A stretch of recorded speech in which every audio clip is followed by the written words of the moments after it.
And this is my dad, Lance, and we are Sonny's descendants. Is that how you say them? The tree. So just talk English, no need to get fancy and fancy and all that kind of stuff. Just so you guys know, in the back, he no more slippers on right now.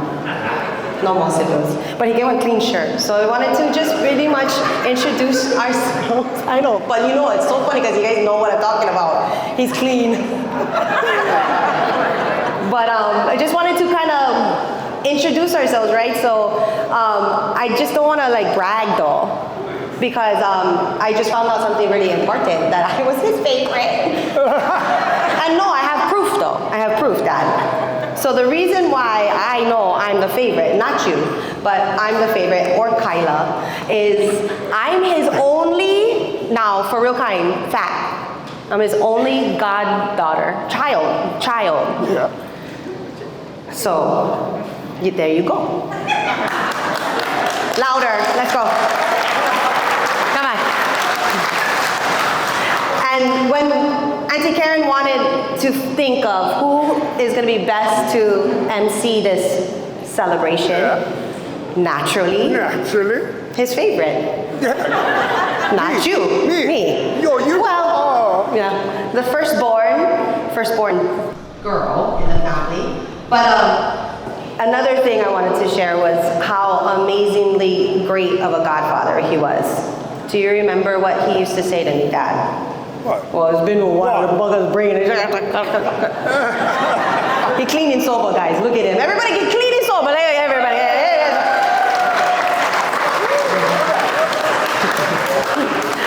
Well, Auntie Karen really wanted us to make this not a funeral. Okay? Because the one thing Uncle Lloyd would be saying right now is, What? What you guys looking at? So we already know the whole thing is thankful. And now we're entering the stadium. Yes, but yeah, don't give me the mic. Don't worry, I don't like giving it away. Don't worry, she'll go fight for her own bag. So yeah, I asked him to stand up here because a lot of you guys probably only remember me when I was a little baby. So now you remember me like, oh my God, look how beautiful she is. Ole, ole. And humble. Humble. Very key, that's a key. So yeah, we're gonna keep this light and fun, okay? It's probably not gonna be what you're used to. And you know what? Oh well. This is what Auntie Karen wants, okay? And we love all of you guys, honestly. I love seeing everybody's faces. I remember you guys. I'm so sorry I don't know anybody's name, but I love all of you guys. And it means a lot to us that you even are here to come and celebrate Uncle Lloyd, okay? So we're gonna pretty much start off with what we call a roll call, is what I say. So Mike's to Dad. What I want to do is, because everybody knows Amos, right? Everything's about order.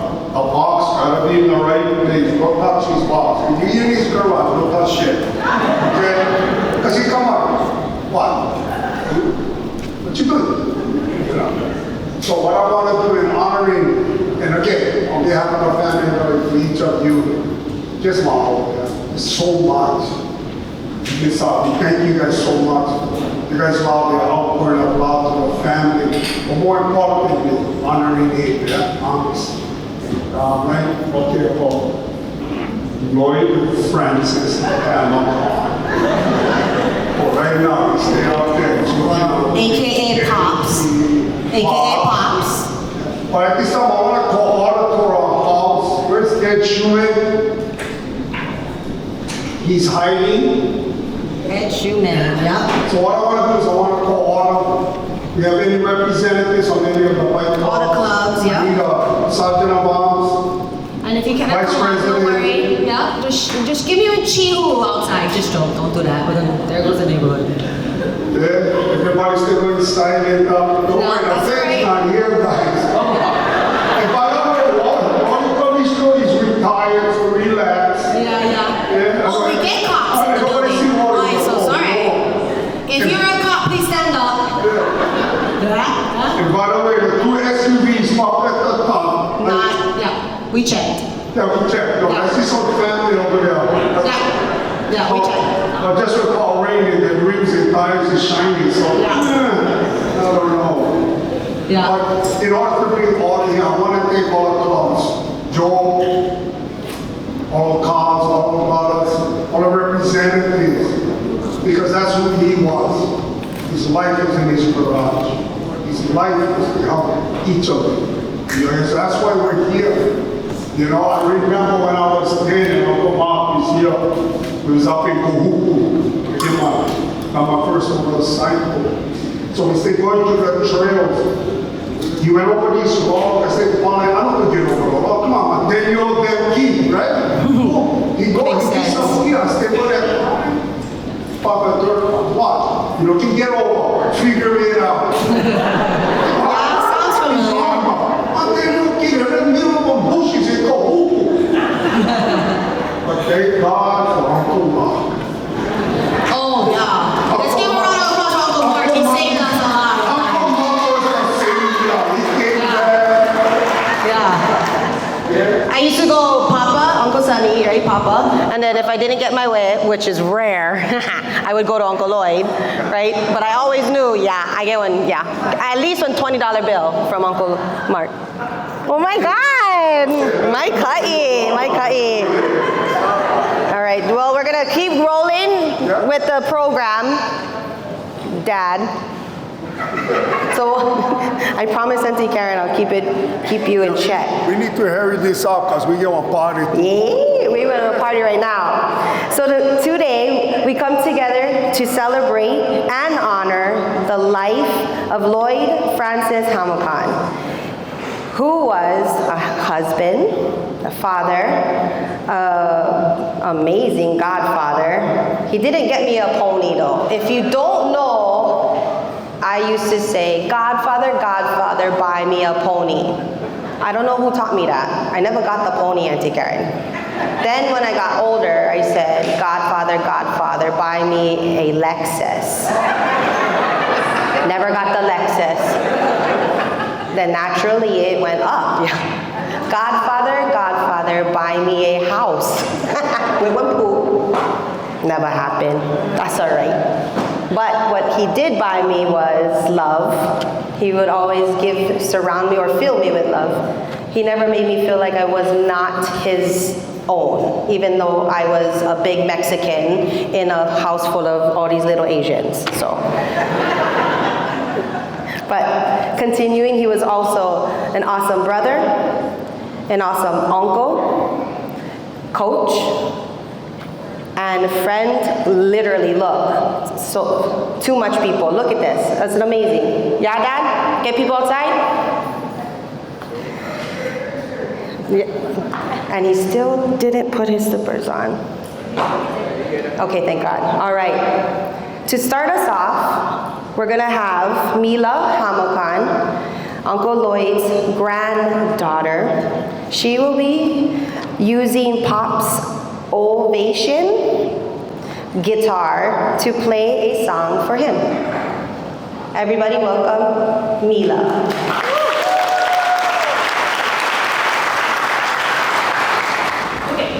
Hello.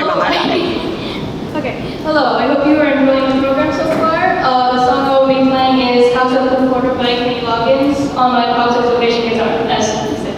I chose the song because if you ever heard him play before, you must likely heard him play this one. So luckily I was able to find the sheets he learned this from, so I was able to learn it from the same source that he did. After his passing, I often thought about how much more I could have done for him. But I don't think I could ever do enough to be able to repay all that he's done for me. So I'm grateful for the time we had. Despite him not being physically still here, to a lot of us it still feels like he is. So here is a tribute to him with House of the Corner. All right, here we go.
go, girl. Oh my God! Let's do it louder! Get louder! Let's do Hanaho for her, Mila. Let's go.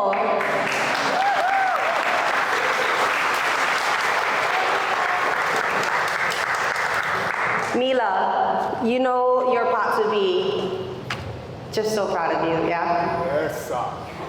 He's so proud. He's looking down and he's thinking, that's right, that's right. All right, moving forward now, Dad. Next, we call on Herman Moore, Uncle's really good friend. Yes, sir. He will be giving us the eulogy, and then he's gonna read a letter for you guys, okay? Uncle, you like the loud mic or the quiet mic? I'll try the quiet one. Okay. You can try the quiet mic. Test, 1, 2, 3, that's good. Yeah. Hello, everybody. Lloyd's friend, Herman Moore. First of all, the overwhelming aloha you guys saw from the family is just amazing. Thank you so much for that, man. It just blows me away. You know, we all know Lloyd as Lloyd, Blackie, Pops, everybody else and everything. But anyway, just to go down the roll, you know, his wife Karen is over here, his son Jay, Melissa, and their predeceased son, they had a son, Christopher, who passed away. And then his 5 grandchildren over here, Kyla, Kasen, Christopher, Mila, and Marley. See, Marley should have been playing guitar, yeah? Like Bob Marley, yeah? I like what Lance said about Uncle Lloyd saying, what? You know what? He had another slang. I don't know if you guys know this. Everything to him was, no need. Right now, he's looking at us, he's probably saying, what are you guys doing? No need. Yeah, I get it. So anyway, I don't know how he got his first name Lloyd. I tried to check with the family. We don't know if he's named after a famous person or a cousin or whatever it is, but we don't know where the name Lloyd came from, but it matches. His middle name, Francis. I don't know if you guys know this. He was named after St. Francis Hospital because that's where he was born. Hey, give some reverence to his name. And also, lovingly, by his wife, she always calls him Francis. I don't know if you guys know that. Lovingly sometimes not lovingly. Like, hey, Francis. And we'll get to that when it comes out. Anyway, his other name, Blackie. Yes, sir. Okay, now that name came from, of course, beach surfing days, right? He's a water rat. He was always surfing and everything. And, you know, jokingly, we started calling him Black and everything. We said, you know, Lloyd, we all go beach. We all get tanned. But you go straight to Papa, bro. So, of course, in school, and all these surfing friends started calling him, hey, Black. And that caught on, right? And it just stuck with him forever. I was talking about this yesterday to Jay about, you know, how your dad got his name. Because he was so black. He go, Uncle, he was so black. When he make his arm like this, he was purple. Inside here. I said, yeah, but you know what? That name stuck with him forever. And he loved it. He took it well. He loved his name. Anyway, if you guys saw the card up on the wall, later on, they had a surf club in his neighborhood. And they gave him his card. And if you read the card, it said, Blackie F. Hamocon, age 17. Hey, now he legal. Like on car, he get papers. Right? Everybody talk about papers, right? Well, now he had papers. He officially was Blackie. And he had pride in that. Anyway, back in the 60s, that's when I met Lloyd. He lived right up the road on Kehala Road. You guys went by this morning with the motorcycles. If you didn't know that, they took him home to visit his old house and everything. That was awesome. And right down the road was the park, and that was his backyard. He could play in the park anytime and everything. So I guess when he was about 9 or 10 years old, we all played Little League. We ended up on the same team in the Yankees. After practice, they're trying to pick where you're going to play. Lloyd was short. He wasn't a big guy or anything, but he had a good arm, tough little guy. The coach picked him to be the catcher. We also had one of the fastest, best pitchers in the league on our team. So Lloyd had to catch for this guy. And you know what? He handled it well. He was awesome. I was tall and skinny, so left hand, so I went first base. I never have to do all the hard work like him, digging in the dirt. And, you know, all that kind of stuff. But you know what? He's rugged. He handled it. So, anyway, we went on to the major league and everything. And then, unfortunately, we're all segregated by districts over here in Kaneohe. So they went to different schools. Lloyd went to Ben Parker School. And funny thing, there was Billy King School. He wasn't ready yet. So when we all went to the 7th grade, we all had to go different schools. So he actually went to Hi'ia, and they built Kapunohala. So anyway, we got separated. So it wasn't until the following year we all get together at Castle High School. But in the meantime, we always hung around doing this, beaches, get carnivals, family parties like that. We used to see them. And when we went to Castle, wow, the world went changed. Now we at Castle, hey, started to notice the girls. And the world went changed because the Beatles hit America. Now also changed. We started wearing Beatle boots, pointed shoes. Everybody started growing their hair long. The music changed drastically. And at the same time, there was new vices being introduced into our lives. And like any other teen, we used to try some of these vices, like smoke cool cigarettes, drink Primo beer. Some guys like Thunderbird wine. And of course, they had Pacololo out there. I guess we know who was smoking.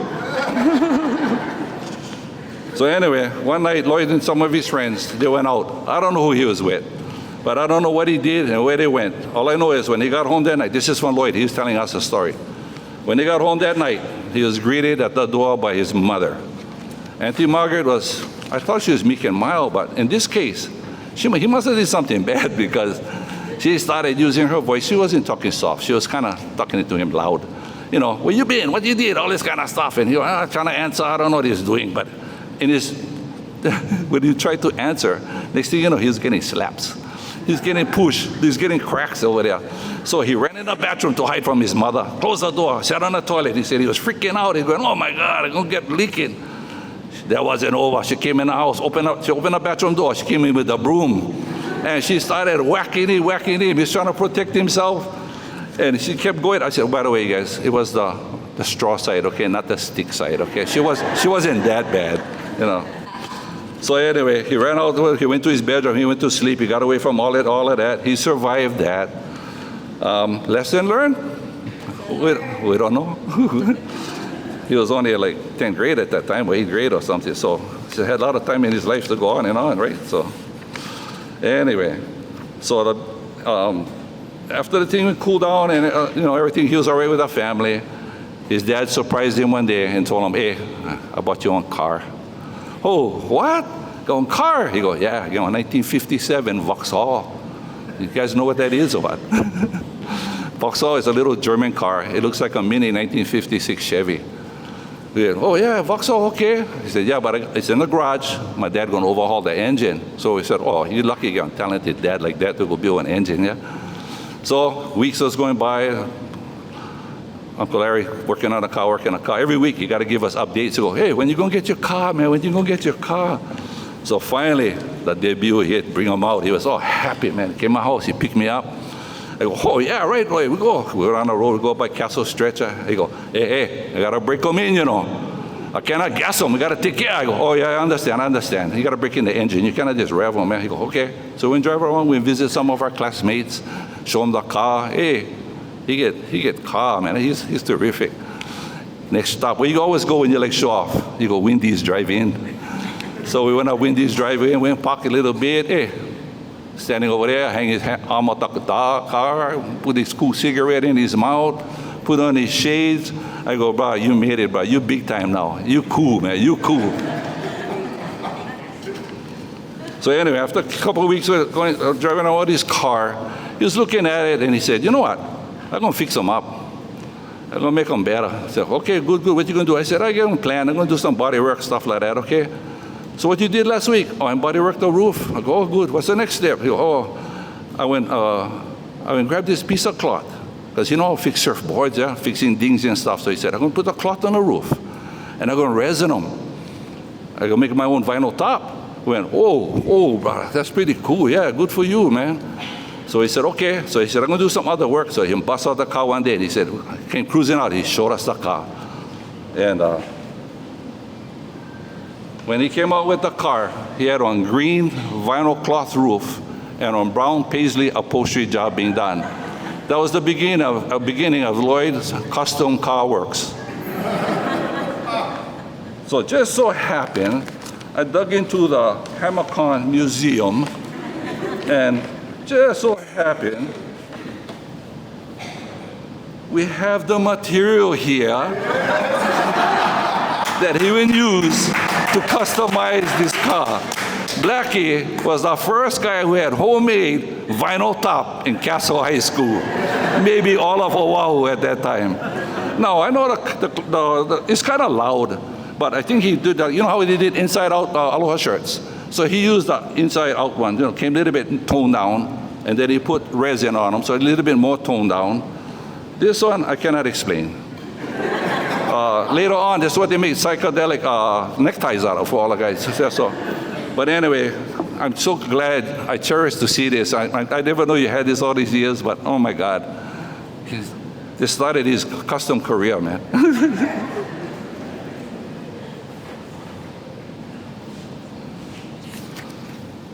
Anyway, right after, as we was living our dreams and everything, we got a job at 16 years old. We all went to work service station. We was working at Poly Chevron right down the road over here. Lloyd's uncle Jimmy used to own that gas station. It's his mom's brother, Hanashiro.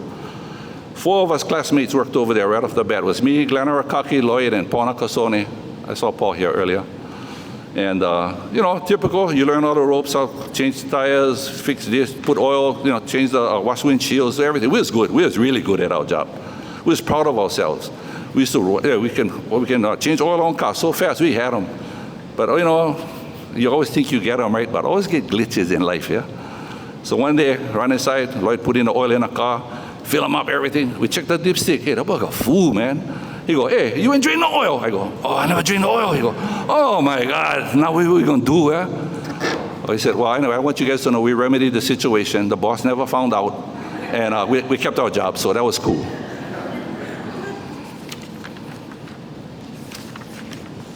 Anyway, what was it? Well, it's working all these years and everything going on. I never know Lloyd I never seen him with a girlfriend before.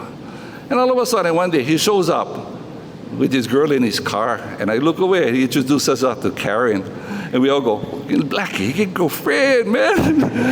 Oh, now he more cool. So I said, wow, now he get job, and he get girlfriend, and he get car. But you know what happened? His friends, he started losing us because he was coming less and less to see us. He was busy. Yeah, we knew what he was up to. So anyway, as time was working by over there, him and I got a kind of routine schedule. The boss kind of liked us, so he let us open up the station in the morning, 5:30 to 7:30. We can go to school, and then we come back at 4 in the afternoon and close the gas station. I don't know how many hours we was allowed to work a week, but we probably did that 3-4 times a week. So our routine was he would probably come pick me up in the morning, as I live right by Castle, about 10 to 5. Pick me up, then we head up to the station, we open them all up, and we leave the lights off. Then one of us run down Wendy's, grab breakfast, eat. So that became our routine. One day he came, I guess something broke in his car, so he came with his mother's car, brand new Ford station wagon, light blue, nice car. He picked me up, I go, you mean Mama let you drive the car? He go, yeah, man. We hit the stop sign. He make a left turn. He gas him, burn rubber. He laugh up. He go, oh, plenty power, huh? He go, plenty power. You gonna get cracked with the broom. You broke anything, bro. So we all laugh about that. And then, so as we were working, our routine was going on for the rest of the year. We had a steady going on and everything. And then one morning, as routine, he picks me up, pull up to the gas station. I'm just ready to jump out to go open the doors. He tell me, hey, Brother Herm, I gotta talk to you. I go, look at him, he's all serious. I go, Blackie, what's the matter? He go, Karen pregnant. I go, what? Karen pregnant? He go, yeah. I go, what you gonna do? He go, I think I gotta ask my uncle if I can work full time. I was going like, bruh, we're making about $140 now. We just had big raise. I go, we're going to ask him for full time. He said, yeah, but right now we got to tell our parents, right? I go, ooh, good luck with that one. So a couple of days later, he said, hey, you know what? Talk to her mother and my parents, and you know what? We worked it out. Everybody going to work together. So we're going to be allowed to continue school, and it worked out. And their junior year, 1968, Jay was born. And in 69, we graduated. And I see a lot of our classmates here today. Aloha, 69 Castle. Mua Castle. Kailua. Karen is from Kailua.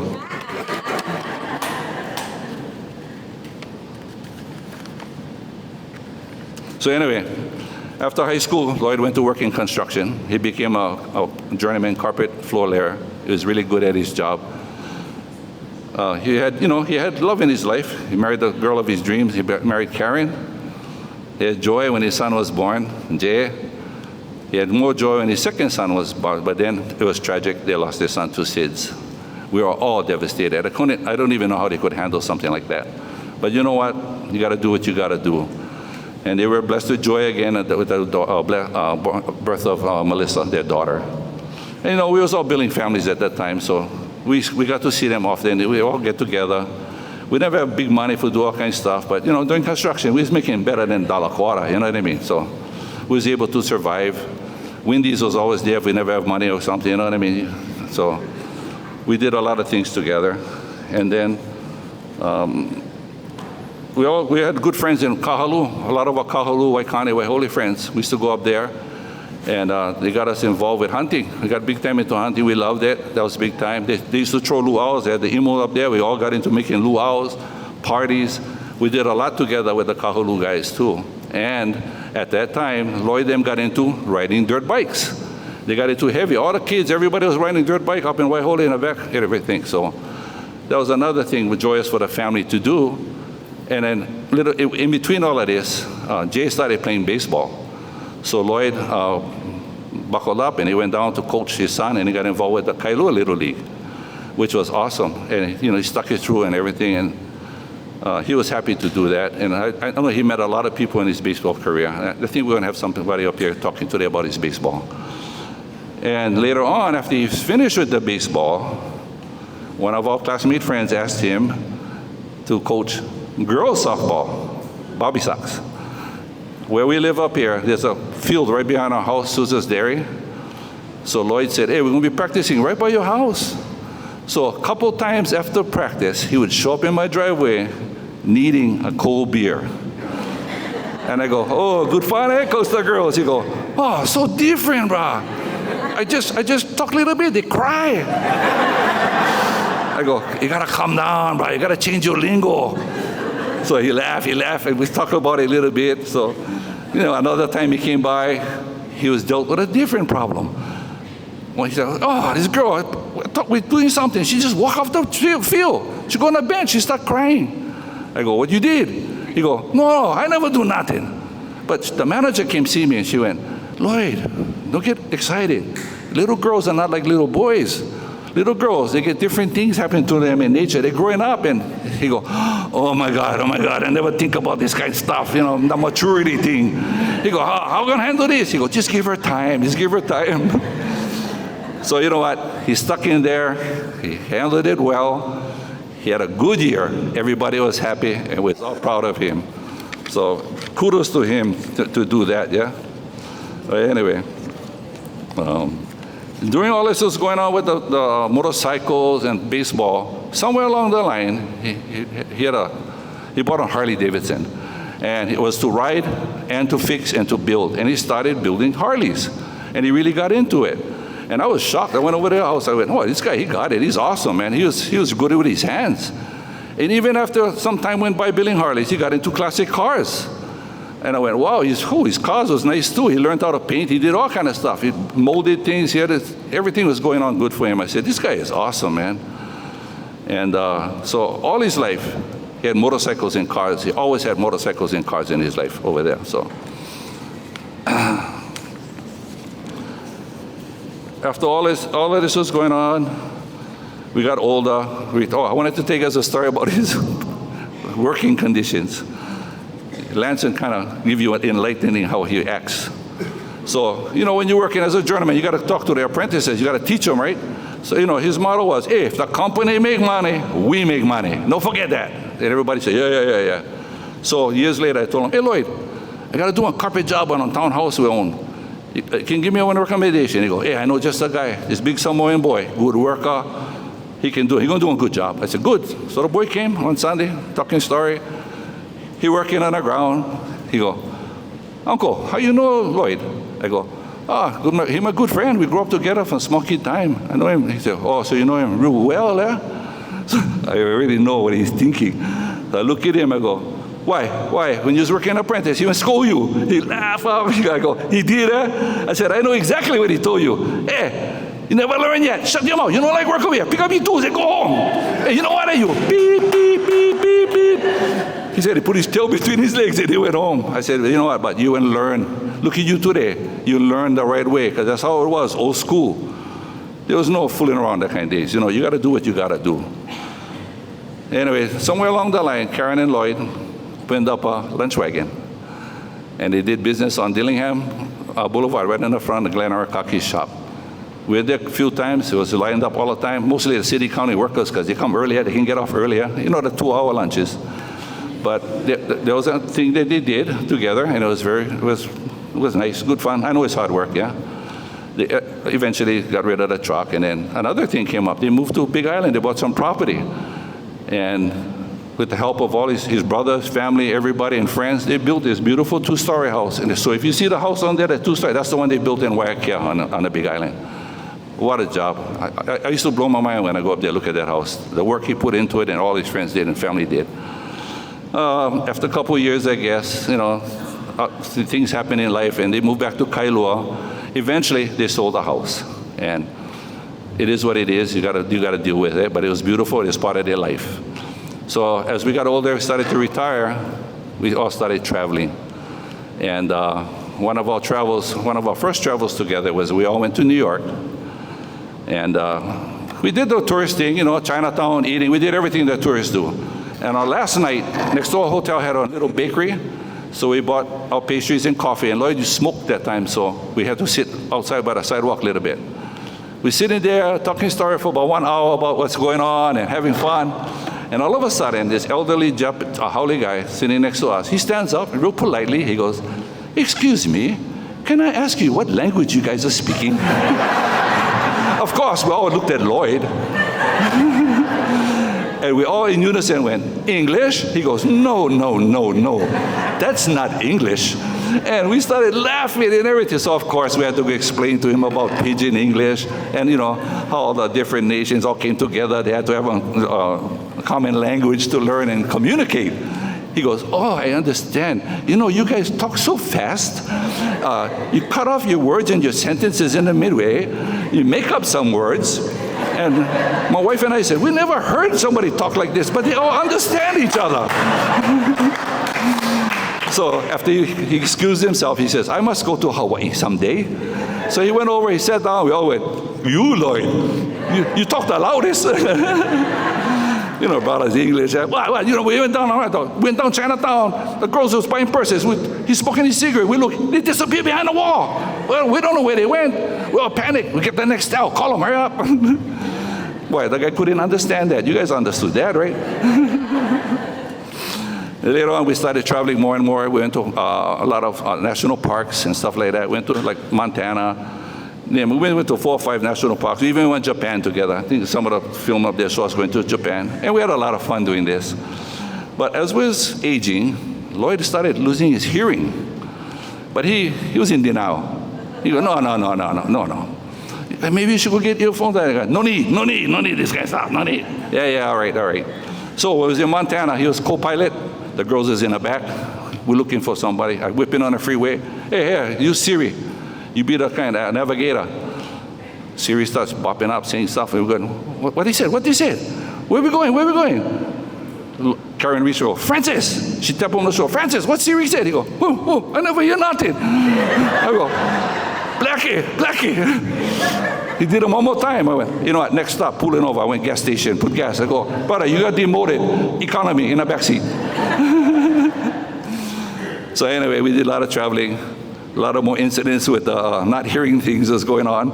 We went to Alaska. We caught the train from Fairbanks down to Anchorage. Long trip. He was getting bored at one point, so he said, "I'm going to listen to my music." So he put his earphones on, closed his eyes. But, you know, the earphones he put on, they had on full blast. We can hear the earphones. And he's sitting over there with his eyes closed. Then he started singing. And he was singing loud. You know, the Loggies Machina songs, whatever, you know. We were all looking at him. The people watching him, they're all laughing. She had to go, Francis. He go, "What?" He go, "Your ears, you make it look like," go, "Ah." So it's another time we laughing and everything. That's how he was. And he made the traveling interesting, though. But I just love that guy. You know, we had other travels. I forget the last one we was talking about, but I was going to mention one other. Oh, I know. One of our latest travels, we went to Denver.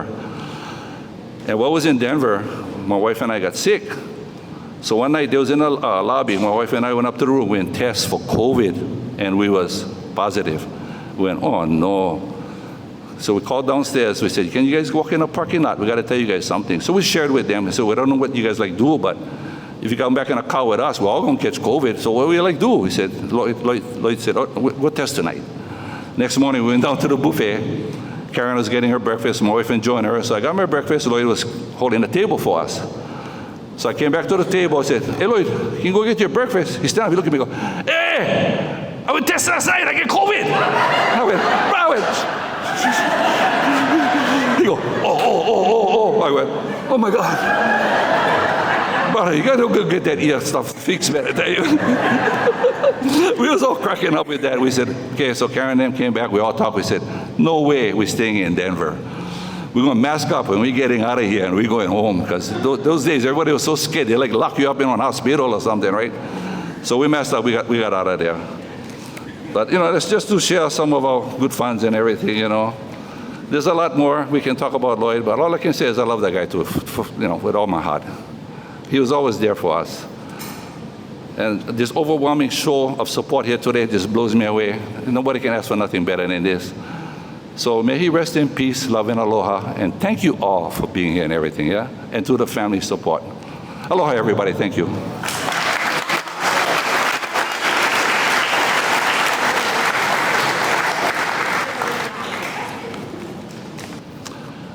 One of Lloyd's neighbors was Dennis Kawaharada. He was one of the brainy guys in our class. I think he became a professor at UH. He traveled all over the world. He wrote 2 books. And one of the books, when he was talking about Kaneohe, he actually put the Hamocon's name inside the book. So their name is down in history. He couldn't be here today because he's in Japan. So he sent a letter to Karen and he asked if we could read it. So this is what he said. Here's my remembrance of Lloyd. Miss him, and I'm sad that I can't be there with you and your family at the services on the 29th. I go up the road where we used to live every now and then when I'm writing about these days. Our house was still there the last time I went, but the mango trees are gone. Lloyd was a friend from kid time on Keahala Road, Kaneohe, to the 50s. They lived across the street from us. We had good fun playing games, flying kites, going to the park, roaming around the hills, pastures, climbing trees, mango trees, guava area, wading in the streams. Some of those streams was like Agadaga, Makapan, Green Lake Flume. I don't know if they're familiar to any of you guys, but it was all within walking distance. He said, intermediate school, we had surf club. Our parents dropped us off at Kahana Park, Kalama Beach, Kailua, so we could teach ourselves to surf in the short breaks. After that, my mom would drop us off at Ala Moana weekends, and we paddled out to tennis courts. We called Lloyd Blackie because he was in the sun so much. Best memory of Lloyd was when he came with my family to Maui one summer, and we camped at Makena on a long sandy beach where body surfing was great. Sam, a friend of ours, came with us. Back then, we had all dirt roads in Kihei, no hotels, only Hawaiian families on Kuleana land and lava fields and kiawe trees. One day when Lloyd and I was surfing in tracks in Waianae, we were smoking pakalolo before going out. Well, the small tubes were nice and offshore wind, but I wiped out and my surfboard and whacked me in the mouth and cracked my front teeth. Lloyd used his bus-up car as, he's looking down, my bus-up car with my vinyl roof. He's probably going, hey, come on, brah. Anyway, he said, and he took me to Kaneohe to go to the dentist. Those were the good old days of our youth. The world is emptier now without the warm presence of Lloydie boy, as his mom used to call him. I know that whenever he is, he's hanging loose, hanging five, and having fun with family and friends who went before him. That's from Dennis. Mahalo. All right, Uncle Herman, look you. Thank you so much, Uncle. Can we also now ask for Uncle Gerald Oda? Uncle Gerald Oda. Oh, in the middle, you're walking with a nice shirt. Okay, look you. Represent. Yeah. right, good morning and aloha. What a beautiful day to celebrate, the life of Mr. Hamocon. I mean, you look at the koalas, you look at this sun. I mean, truly, truly, the gods are blessing us today in this celebration of his life. Today, obviously we're celebrating the life of an extraordinary person. Some of you know him as a great husband, father, friend, motorcycle rider, a car enthusiast, but I knew him as a great baseball coach. I grew up with Coach Hamocon's son, Jay, and one of the best memories I have with Jay, I don't know if you remember this, Jay, was that we was listening to rap. The first time I ever listened to Rapper's Delight was at his house. And I remember playing that song over and over and over again so we both could remember the lyrics.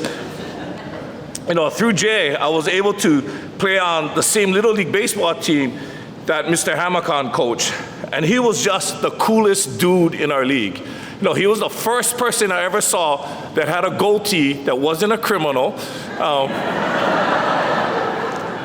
He always had the coolest car, the nicest motorcycles, and regardless, if we won or lost a game, he was always positive and never made us feel bad on how we played. We never won any championships, and I really wasn't a good baseball player. But to me, Coach Hamocon was the greatest coach. A wise person once said that people will forget what you say, but they will never forget how you made them feel. That was Coach. I can't remember any speech he gave, any baseball drill he showed us, but what I do remember the most is how he made me feel like I mattered, how he cared for me and my brother Keith, who was also on the baseball team. Coach showed great compassion, kindness, and love for all the players on the team by always coming to the field with a smile, making us feel like we mattered, and treated us as if we were his own son. Growing up in Kailua, my parents had a difficult time coming to any of our games as they both worked 2 jobs. But Coach and Mrs. Hamocon took us in and cared for my brother and I when my parents couldn't take us. We may not have been the best team on the field, but we had the best time together. Coach would take us camping and to the beach, regardless if we won or lost, and made sure we was always well fed. The kindness and caring he showed us firsthand showed how impactful a person can affect the development of a young person's life. One of the common questions I get alongside with my brother is that, we've been fortunate, we've been coaching for over 30 years, and the common question we always get, why did you coach? And the answer always goes back, because growing up in Kailua, we had the greatest Little League coach. So in closing, although Coach is no longer physically here, every time my brother and I, we step on the baseball field, we honor Coach for the kindness and care he showed us, and to always remember that's what important is not what we say, but how we make others feel. So thank you so very much for giving me this opportunity to share. Awesome. Thank you so much. And now Uncle Ed Wilson, please. May you come up, Uncle Ed Wilson. Take your time, Uncle. You like me come to you? Nah, you get him, huh? You get him.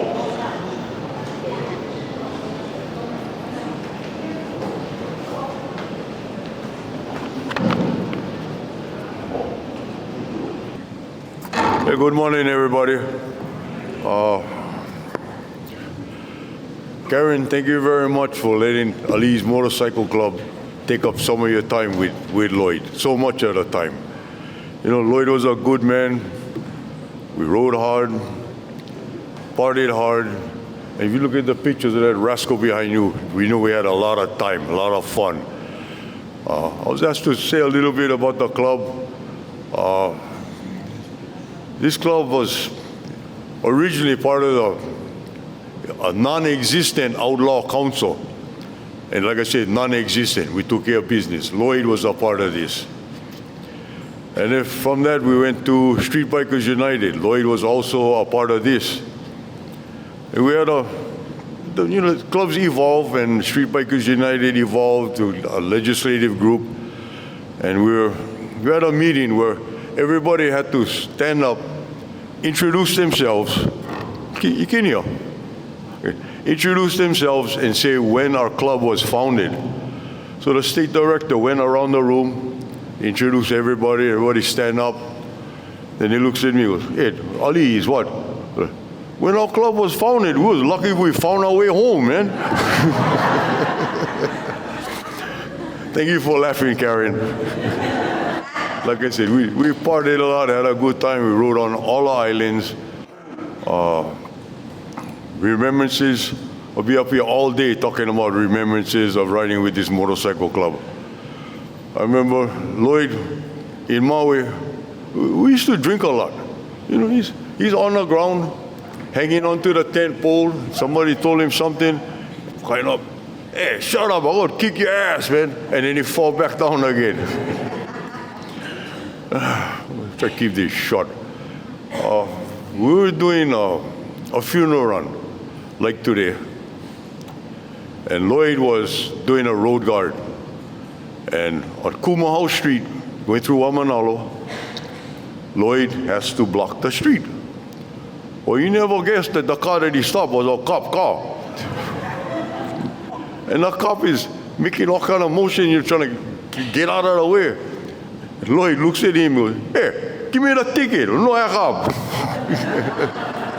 Well, Lloyd never got a ticket. We all made it home eventually. Karen, thank you for letting us enjoy the time with your husband, Lloyd. And we had a lot of good times together.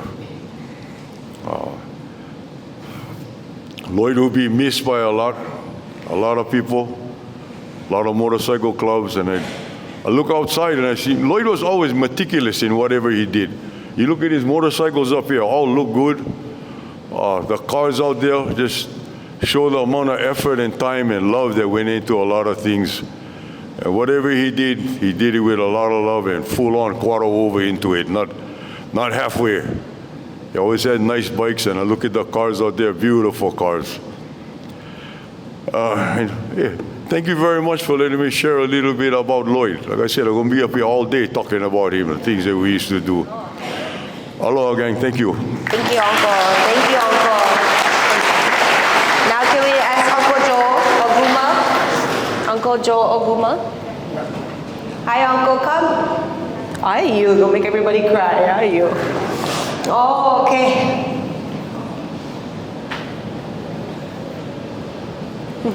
Hi, Uncle. Go. Make yourself comfortable. Go. Good morning, everybody.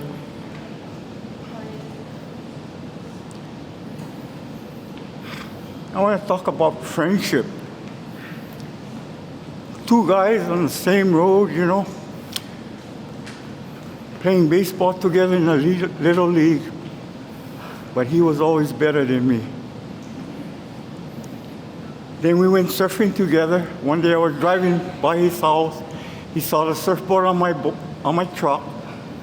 He said, hey, wait.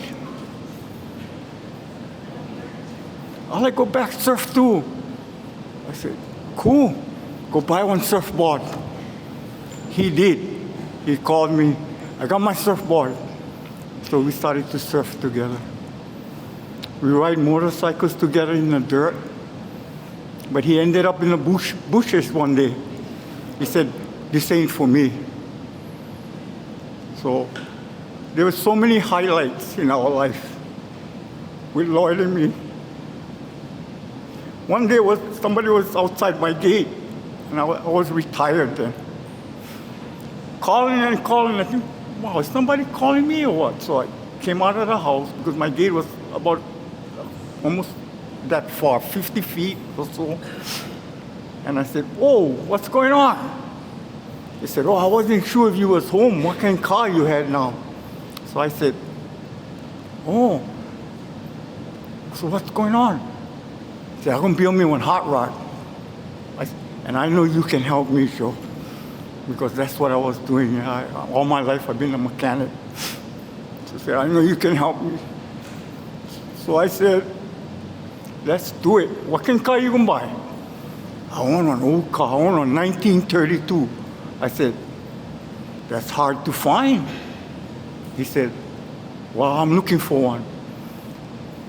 he looked and looked and couldn't find one, and a Model A came up, a Vicky. So he was planning to buy that, but last minute they changed their mind.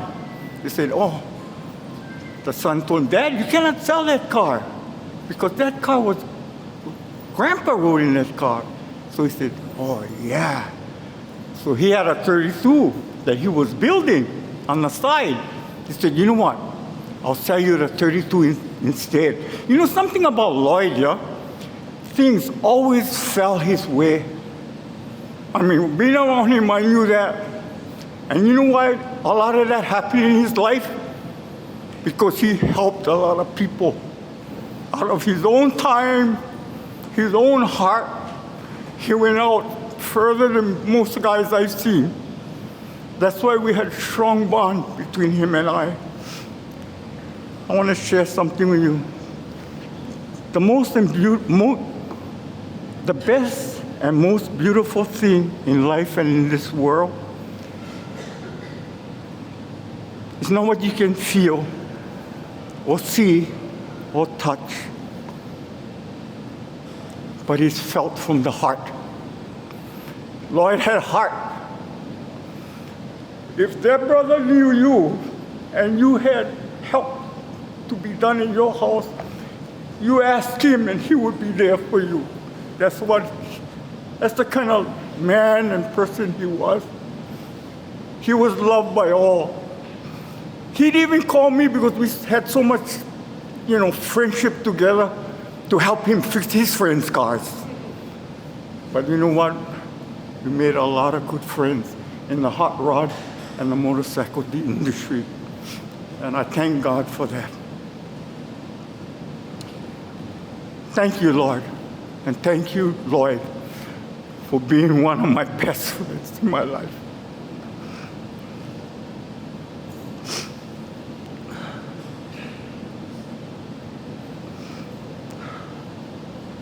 True friendship and leadership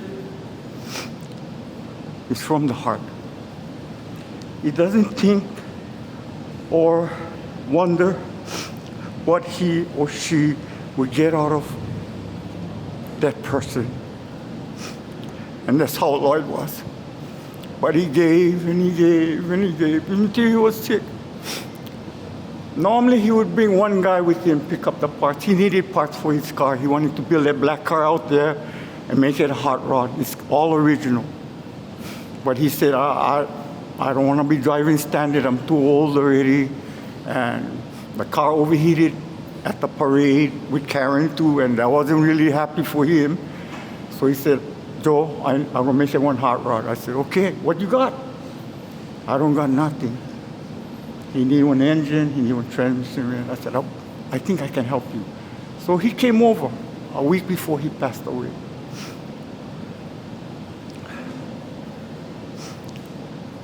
Thank you for the love that you gave me, Lloyd and Karen.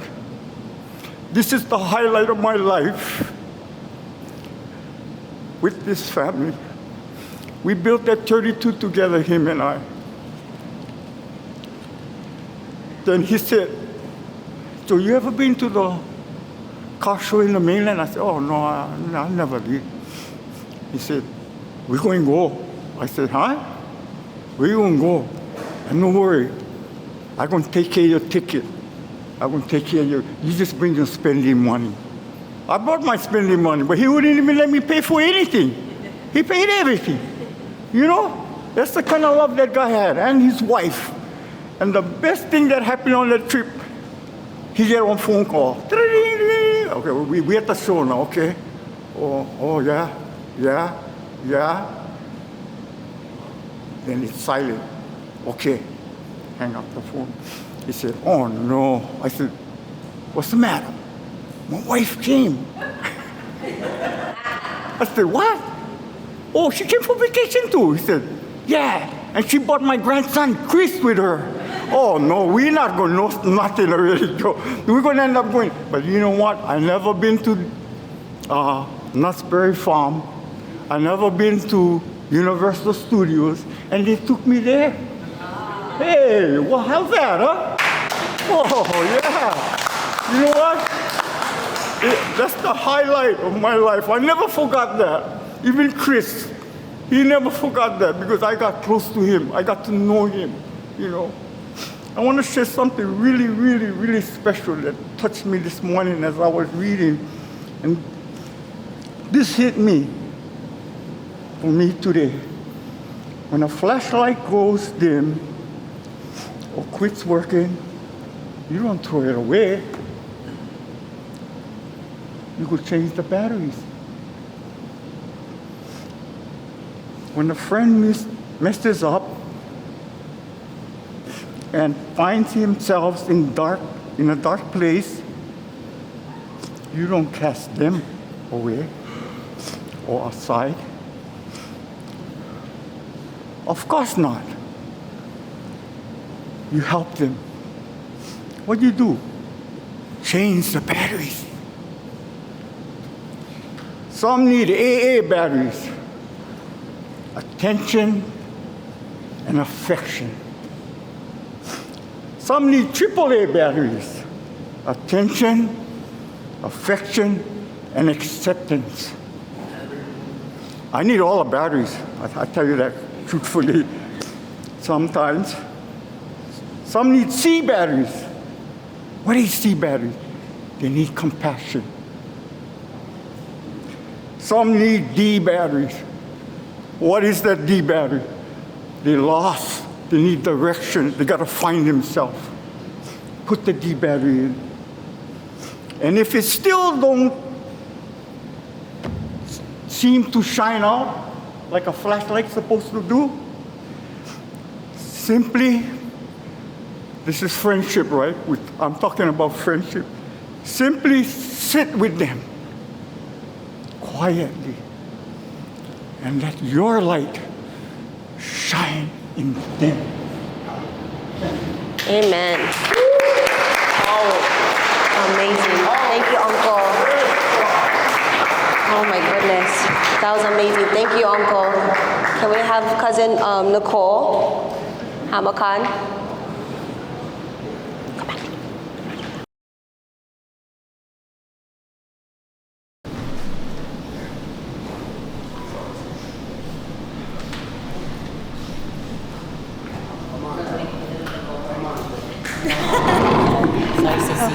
Thanks. Can you hear me okay? Oh, I brought my own. Oh, okay. So this is a last minute decision to say something. It's just, some of you might not know me. I'm a newer person to the family. I'm Jay's wife, or Lloyd's daughter-in-law. And I really got to know him a lot. More than I expected. He became a second father to me. Oh, I'm sorry. Ooh, sorry about the tissue. Sorry, I know you said you wanted to keep it lively and happy, but like, I got one for each eye. I'll start with, I made notes, but you know what, that's out the window.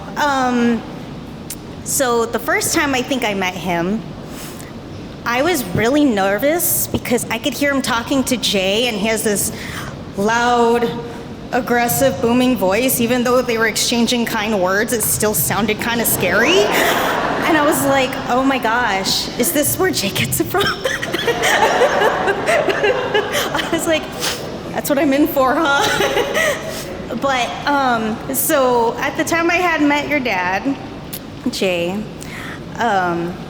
you had just moved back to Oahu from living in Maui, which is where him and I met.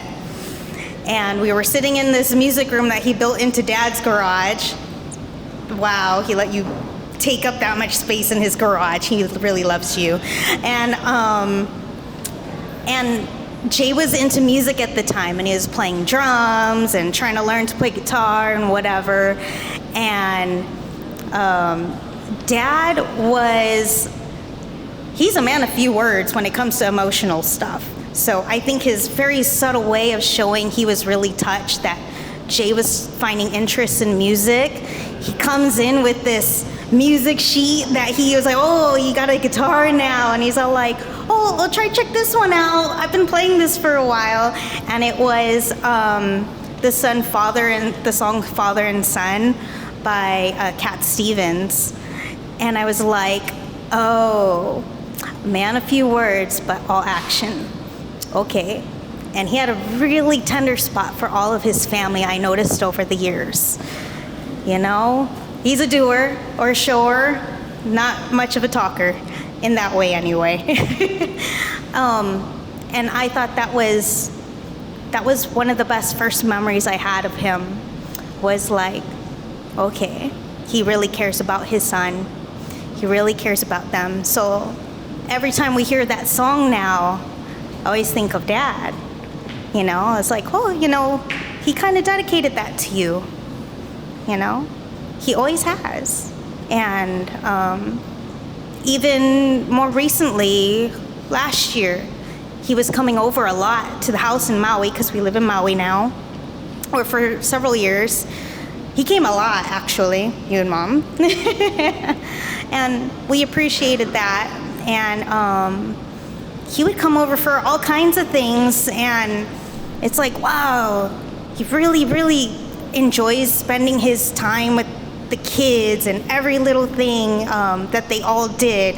Even though it sounded like he was grumbling half the time, or he's all grouchy about it. I don't know if you guys heard that side of him before. But he would say something, but then he would do something so loving or caring that would be supportive of the person, even though he was grumbling about them at the same time. Like grumbling about somebody leaving something in the garage, but I know he's about to go and wash Mom's car and make it all nice.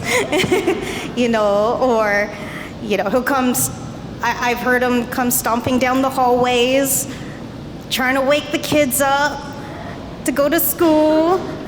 And the dog is barking and barking because he's got this really loud voice, and the whole house is shaking up, and all he wants is Kason to get up for school. You know, but that's like the ways he showed he cared. And my daughter Marley was just talking about how he liked McDonald's a lot lately. And they'd all order the same thing, her, Jay, and Dad. They'd always order their filet of fish meal with their side cheeseburger. And one time Marley took Pops' by accident. Ooh. And she was taking out the tomato, and he's scolding her, "What are you doing to my burger?" kind of thing. I can't imitate him. I'm not even gonna try. I'll leave that to you guys. And, you know, and he's all scolding her, and then he's like, never mind. And then he gets all soft on them real quick, you know, with the kids and stuff like that. And then buys her a sundae or something, you know, right after. So it's just like, oh, this stoic guy. He always has such a profound presence in everything he did, but everything came back from the heart. Everything he did from everyone. I got to live with them for so long. I appreciated them, you know, having me a part of their family. You too, Mom. And, but just, I watched him, and I see where all the family members have taken on the best traits of him. You know, like caring for Grandma Masuko when she needed her wheelchair pushed out to her handy van, or, you know, if she got hurt, Pops was there to take care of her when nobody else was home, you know. And you could see where it really, really hurts him when one of his family members are. But he goes out of his way, and like listening to all these stories from everybody else that spent, you know, lifetimes before I even met him, all felt the exact same, you know, care and love and that nature of him. And I'm so happy to be a part of this family, and to see my husband take on so much of how Lloyd is, you know, even down to scolding everybody about leaving stuff in the sink or whatever, you know. He sounds a lot like him. But, you know, but just teaching the kids, like, you know, caring for your elderly when they come through, and taking care of the kids and whatnot. But there was a time where I kind of laughed, though, where we were talking about when I don't know if anybody ever used the bathroom that's right next to the garage in Kailua. If you guys have ever been to the Kailua house, I'm sure most of you have. But there's a bathroom right up against it with these jealousies that can't really close good. So you could hear everybody talking story and talking cars and everything, or bikes or whatever is going on very loudly, like they're sitting right next to the toilet with you.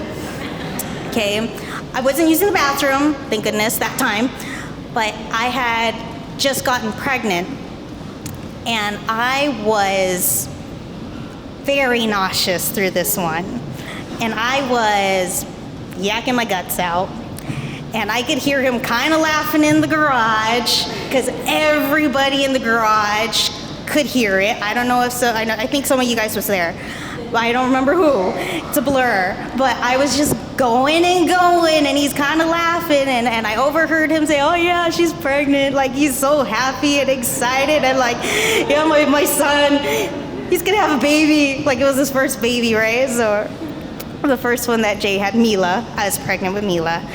And as embarrassed as I was, as everybody hearing me, because I was still going after he was saying that, you know, just to hear him so proud that, you know, he's got another grandchild, you know, to add it to these great grandkids that he already has.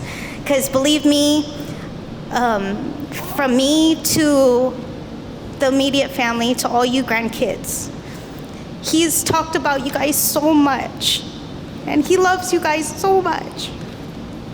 When you think he's not, when you guys aren't listening, and he's talking to his friends, or, you know, whoever, because he talked very loudly on his speakerphone, especially since he was kind of losing hearing. I always hear him bragging about, oh yeah, Kazi's gonna graduate soon. Chris got this job. Kyla's got, oh, you should see my granddaughter's artwork. And, oh, this one plays guitar, blah, blah. Oh, Marley, she's so much like, you know, he's just had so much good memories of you guys, you know, and he spent so much time, like, loving to spend time with you. I think Marley, he always did treats with you. You guys had a sweet tooth, you know, and he'd always get you guys to go have treats together and stuff like that. And it was just amazing to see how much love he had for everybody, and how proud he was of all of you. And it's just beautiful to see that he's treated every single person with that same kind of love and care and compassion, that everybody felt like they were a part of his family, no matter what, no matter where you came from or who know, he's gonna treat everybody just as well.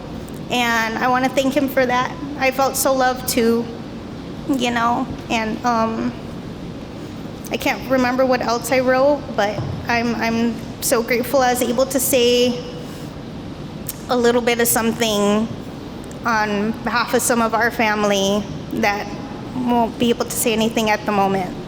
But I know he loved each and every one of you guys so much in his very own special Lloyd way for everything. And he loved spending time with every single one of his friends and family that shared some sort of passion at some point in his life with them. But thank you so much for being here. Thank you, cousin.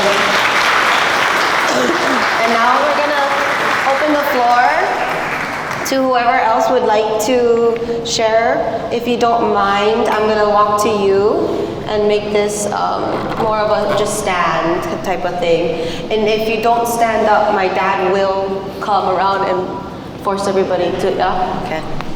Anybody that want to stand up and share a funny story or a remembrance right now over here? Yeah?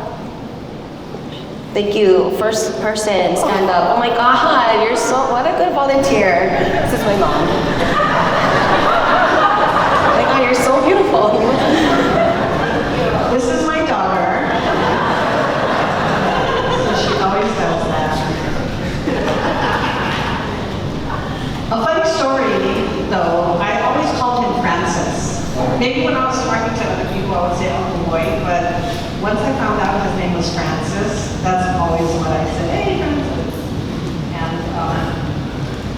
But when I found out I was pregnant with Brittany, was on a motorcycle ride to the North Shore. I don't know if you were there, because the bike stopped. We had to pull over because I was feeling nauseous, like I was getting lightheaded, like I was gonna faint. Thank God I didn't faint. All these like 20 bikes pulled over, and I got up, got my bearings. Now the bike I was on wouldn't start, so Uncle Lloyd had to pat me. He was so mad because I ruined the ride. And I didn't know I was pregnant. That was like on a maybe Saturday or Sunday. That Monday, I found out that I was pregnant with Brittany. But that the rest of the ride, he told me, "You're never riding with us ever again." I almost died at Sunset Beach. I would have fell on the back of the bike. But yeah, I love him dearly, and still in shock. It's surreal that he's gone. But this is amazing. So many great faces we haven't seen in such a long time. But yeah, okay, I'll put mine back. Thank you. All right, let's get the clap. Oh yeah, Mom wanted to remind me that I did get a surfboard. I said, Godfather, Godfather, buy me a pony. And he said, okay, go, get one surfboard over there. Anybody else would like to stand? I'll come to you. Even if it's fast, doesn't have to be, or if you just want to say anything, up to you. Okay, I'll keep walking. These heels are really comfortable, so. Anybody out here that wants to say anything? Yeah? Okay. We're gonna move forward with everything, but in the meantime, as I walk my Mexican okole all the way up, can I get 2 claps? Can I get 3 claps? Let's get a lot of claps. I'm just making sure you guys. I'm a cheer coach. Can you tell? We're all coaches pretty much in this family. Okay. And then, okay, so let me read, sorry. Okay, so now can we please have Auntie Karen come up? She would like to share a hula for Uncle Lloyd.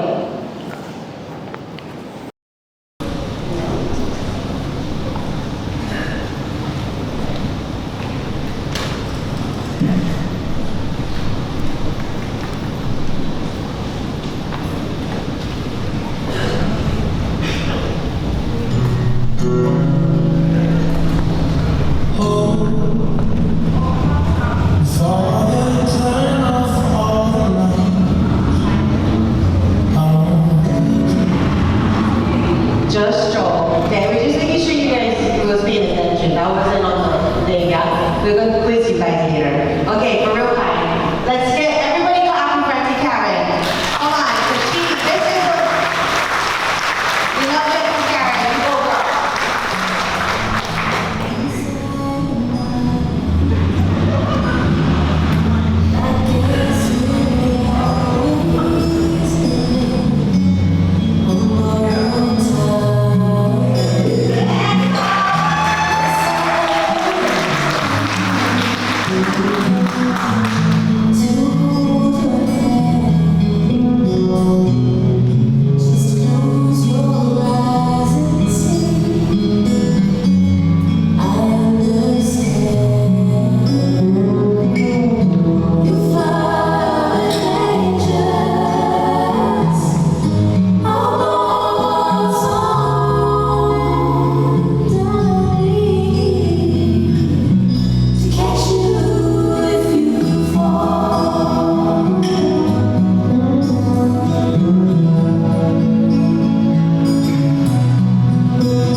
to continue this, but let's do one more time claps. Thank you, Auntie Karen. Okay,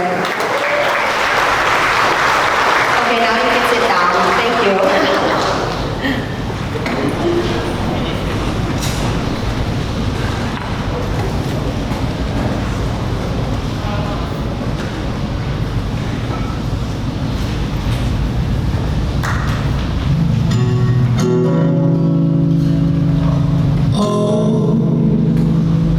Before they turn off all the lights, I won't lead to your arms or your eyes. Time is gone. I'll tell you good night, close the door. I'll tell you I love you once more. The time is gone, so here it is. I'm not your son, you're not my father. We're just two grown men saying goodbye. No need to forget, no need to forget. I know your mistakes and know mine. While you're sleeping, I'm trying to make you proud. So daddy, won't you just close your eyes? Don't be afraid. It's my turn to chase the monsters away.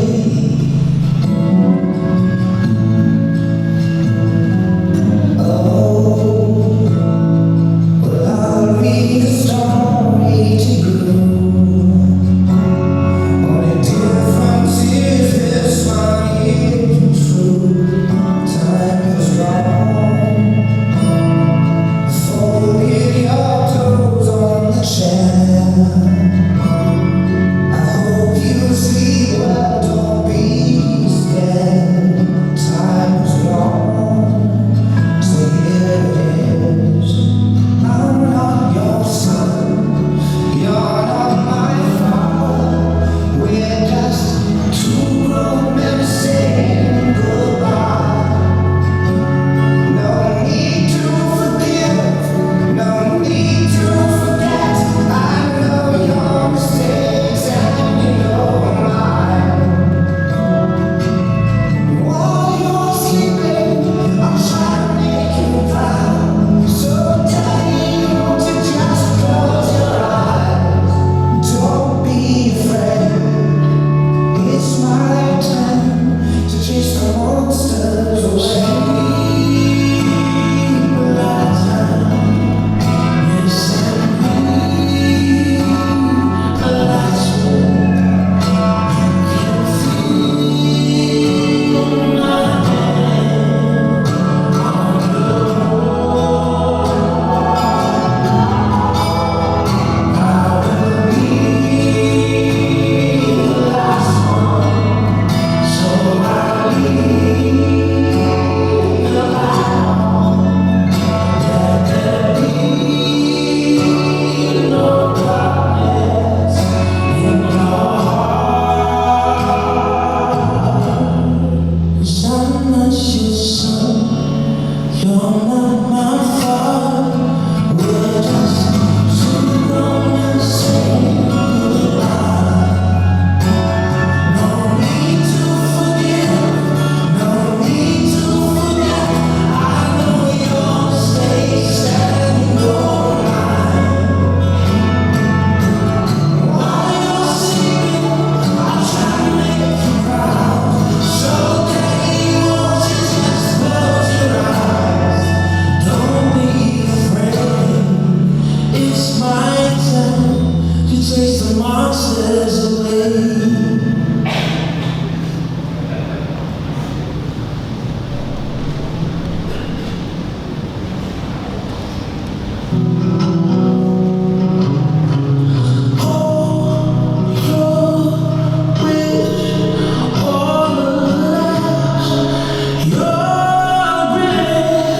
Stay in my heart, stay in my mind for all time.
Kaliko Puliem to come.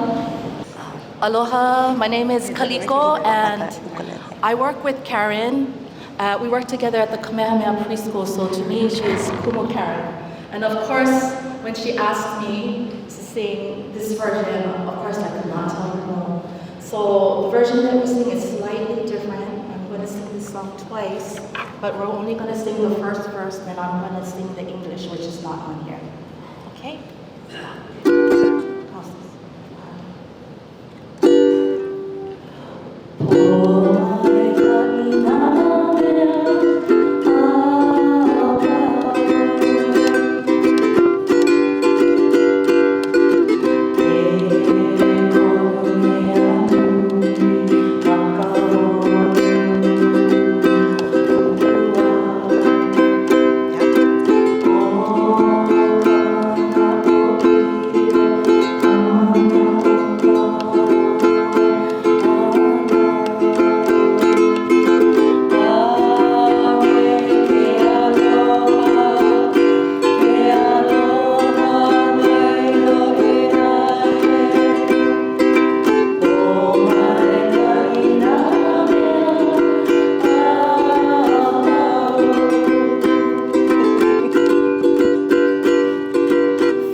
Auntie Kaliko, everybody, that was amazing. Thank you. You guys can have a seat. I appreciate it. And now we wanted to call up Uncle Joe to deliver the closing prayer and bless the food. There's going to be food on the side of the aguma, Uncle Joe aguma. Take your time, Uncle. No rush.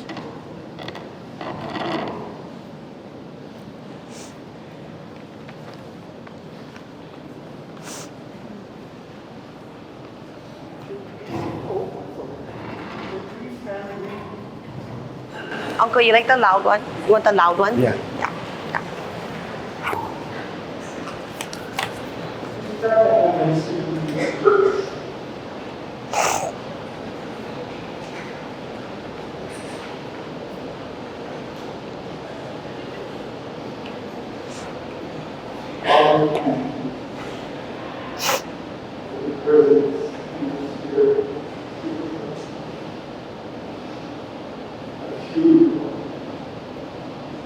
Your love, let's do your praise.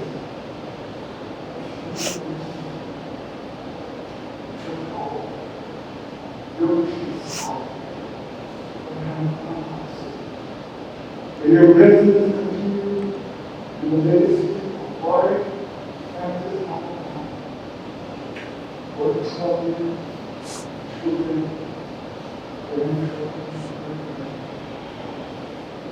we ask it all in the name of Jesus. May your blessing be upon them.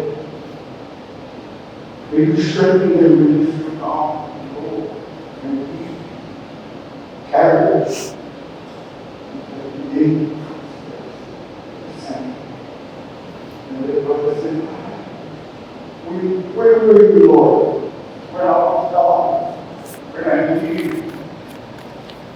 And all these things were surrounding me and knocking me off my life.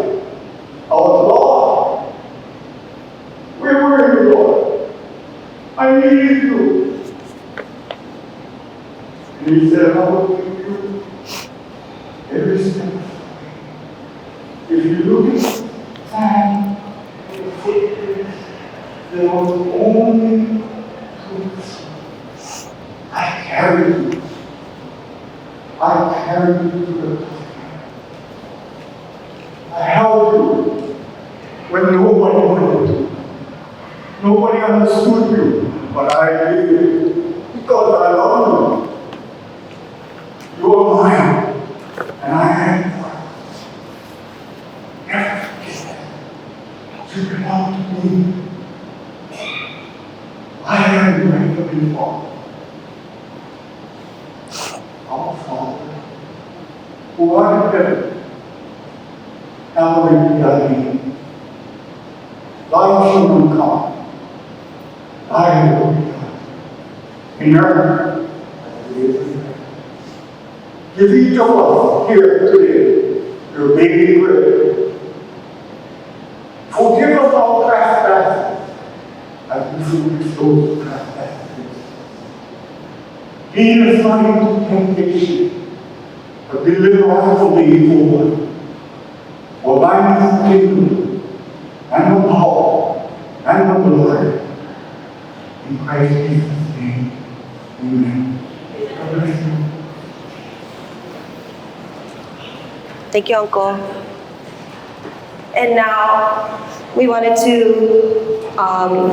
just ask everybody to please join us in the dining hall for lunch. We'll be having a couple of Uncle Lloyd's favorite foods, which include, and it's on here so I have to read it, right? Okay, it's one paragraph. Okay, so KJ's fried chicken, mac salad, pastele stew, pastele stew, Kailua, Afterwards, if anyone would like to meet us at the Kailua house to hang out and talk story, please feel free to stop by. But BYOB, yeah. Drive safe, drive carefully, and we're gonna be 3 p.m. Okay. When you come, please park at the Keolu Elementary School parking lot. Let's show aloha by driving safe and keeping the fun at the house. Okay, so no people in any kind of places after. Okay, you can get the kids, Auntie Karen said. No hanging out at the school. That's what you mean, okay. Not like old days, Auntie Karen. Ooh, woo. Be respectful is what she wrote down, okay. All right, mahalo everybody, thank you for coming. Let's go eat.